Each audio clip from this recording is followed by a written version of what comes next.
Yeah, okay, so very quickly, I'm going to take, I have 25 minutes. I probably would do less than that. I will, at the end, show you a 5-minute video just about what you're doing. Those of you who don't know Stockholm Environment Institute, we have a global presence in, we have 8 centers across the world, and you can see the map where we are in Asia, in Africa, in Europe, and North America. So you are welcome to engage with us in any of those areas that if you are there.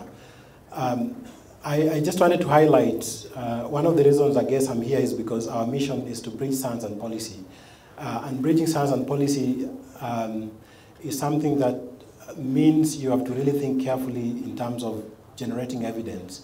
So our work cuts across spectrum from doing kind of localized research with local communities, single thematic issues, to large global assessment like being involved very actively in, for example, IPCC reports, IPBS, and so on and so forth. So that means that because we work across scales, a lot of the evidence that we have to bring to policy is not necessarily just the research that we do, but is a collation of work which requires approaches, for example, synthesis work, kind of collaborative assessment, and things like meta-analysis, because that's really building the evidence based of the available information.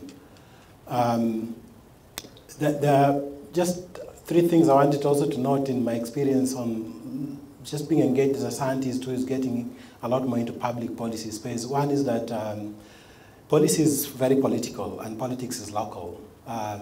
So whether you're a scientist as an individual scientist or a science organization, and you want to engage into policy, it's very, very useful to understand the political dynamics around how decisions are made by the public policy practitioners. And obviously also public policy of course happens at different scale, from subnational scale, national scales, regional scales, to global scales. The one thing I think many funding agencies now, whenever they give a grant, they say, we want to see tell us the evidence how you're going to impact policy. And they give you a theory of change, and then you say, what is it that the output, outcomes, and impact, and so on. But I think, to be honest, also what I've seen is that in many cases, the scientific evidence or scientific information is a very minor part of what goes into the final decision making. And so I think we should not be under illusion that just because you have the best available evidence, you've come up with a new innovation or something, suddenly it's going to be like a change in policy. It takes time, it takes a lot of other things, particularly building a coalition of the willing and stakeholders and mobilizing rather than just presenting your information. And I think mostly working in Africa, we also understand that in context where you don't have long-term planning frameworks, a lot of policy decisions are really very short-term. And that, of course, means that it has to be a continuous engagement process and not a one-off process. Those of you who are here in 2017, you might remember I coined something which I call IPCC, and I call it IPCC deliberately because I know the easiest thing for people to remember is the IPCC report on climate change. And so I suggested this IPCC approach, which are 4 things that I normally think I've come to learn, that whenever you are doing scientific work and you want to really think about policy impact, one is you've got to think about the incentives. And it has to be the incentives for all the actors. If you're a scientist, what is the incentive for a scientist or a scientific institution or a technical institution like RCMRD to get into the policy? Is it because your board demands it? Is it because your funders demand it? Is it for any other reason? What is the incentive that draws the policymakers on the other side to be attracted to your information or your evidence? And what is the incentive for other actors, whether the local communities, the civil society organization, and so on, to really be interested in what you're doing? So that's a very important part. The second thing is actually to respect the competencies of different actors.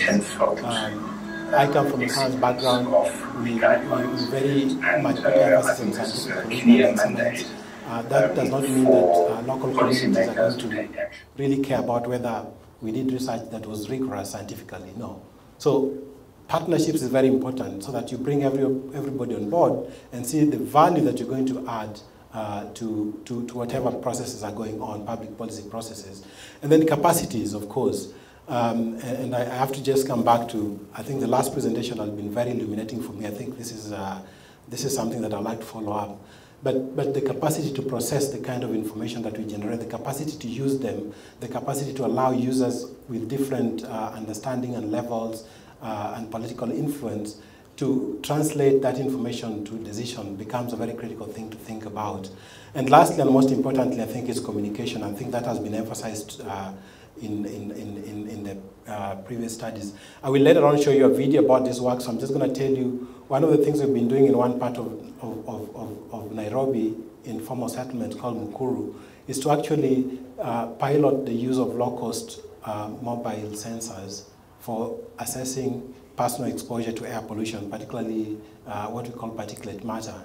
And so basically we work with young people. We started this work about 4 years ago, and we gave some young people in this community some portable sensors.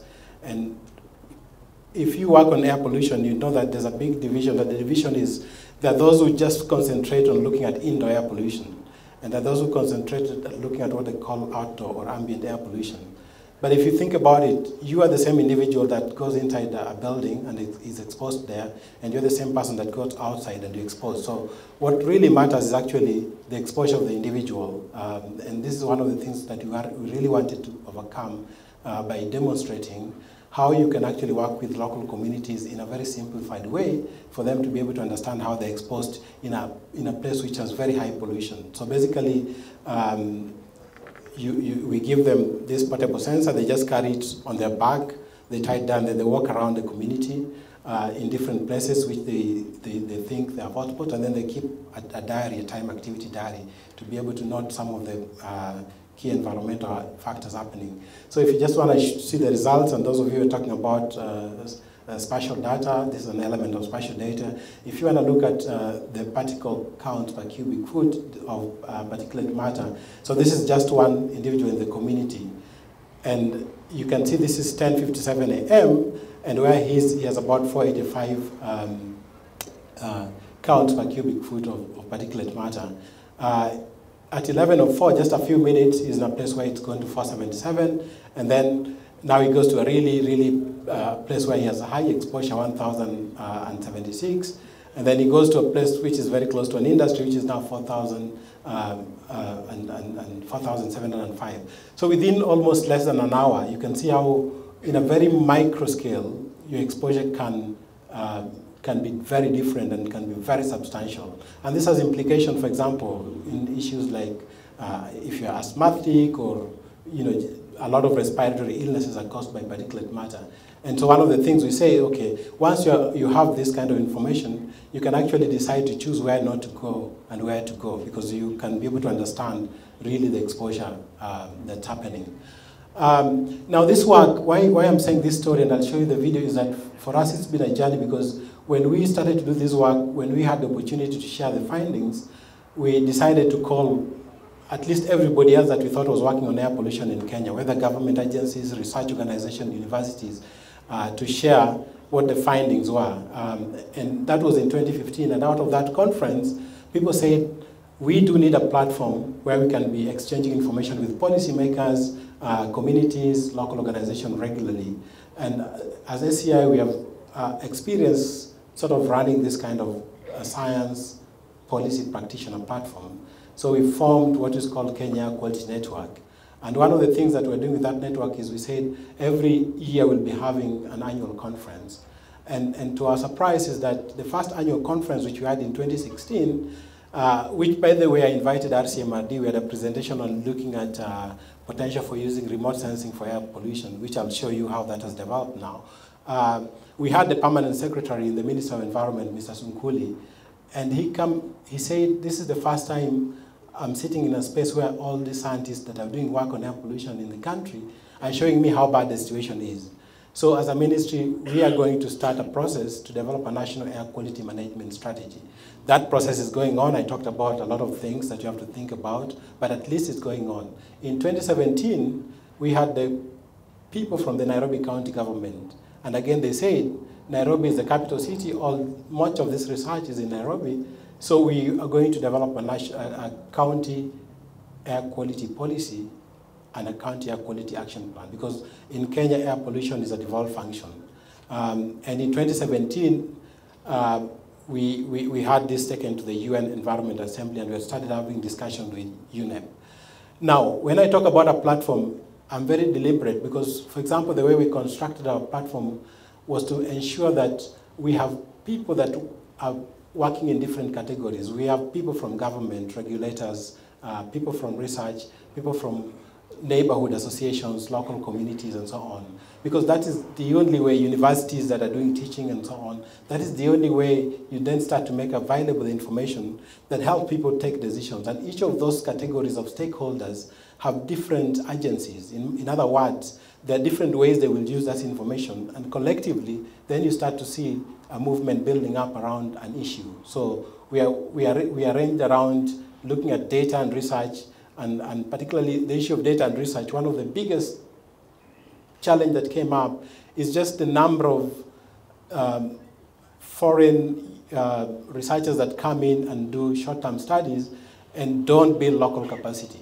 And they use different instruments, you can't standardize, you can't really compare, and so on. And the issue of building local capacity has become such a big issue that the University of Nairobi, the Innovation Center at the University of Nairobi, is now starting to develop, sort of put together local sensors locally, because we really need local solutions also for local problems. So I talked about this, that's the 2016-2017 conference. We are now in discussion with UNEP and East Africa community to have an East African-wide conference on air quality, building up again on a framework agreement that was agreed about 11 years ago called the Nairobi Framework Agreement on Air Quality, bringing together 11 countries. I'm sure most of those countries would be represented here.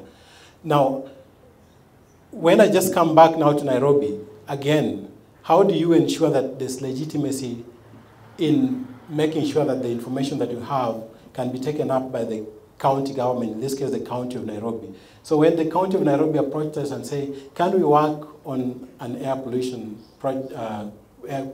policy, we sat down and said, we need to bring together a technical committee, and that technical committee must include all the statutory organizations, government agencies that have statutory responsibility for dealing with air pollution, whether it's enforcement, whether it's regulation, whether it's measurement like Kenya Meteorology Department and so on. And so that's the kind of committee that we have right now that's actually driving this process. We are generating all the information that's available on different sources of air pollution, open burning, traffic, industries, and so on, and then feeding that into the county with a process, and then there's, of course, a political process that goes with it. So that's just that, and I wanted to talk about one of the things that I think is exciting me. My background is not remote sensing, but over the last 2.5 years, we have been in discussion with UNEP following a resolution at the UN General Assembly on how we can be able to help African countries that have very few regulatory level monitors or sensors to bridge the information gap by combining remote sensing data and local regulatory data from local regulatory sensors, and see if that can be able to actually bridge the gap for them to make decisions.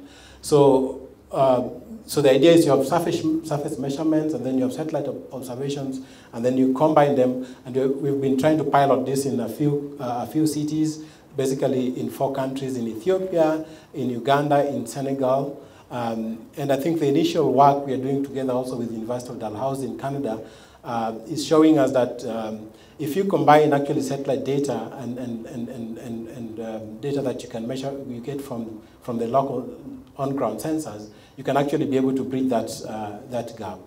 So we are doing this in phases. Again, we are right now in phase 1, and I think this is my open call that anybody who's interested, I think we are really, with UNEP, we are really willing to bring on board particularly, and I told them, look, the remote sensing community in Africa, also needs to be on board, and then we can see how capacity can be built and so on. So this is an invitation again for us to see what we can do together. I just wanted to acknowledge a number of partners that we work on in air pollution. There are many other things we do that I've not mentioned, but I'm quite happy to come back to that. And if you allow me, I'll just do a 5-minute video just to show you the work that we have been doing with the community, because I think communication is very important.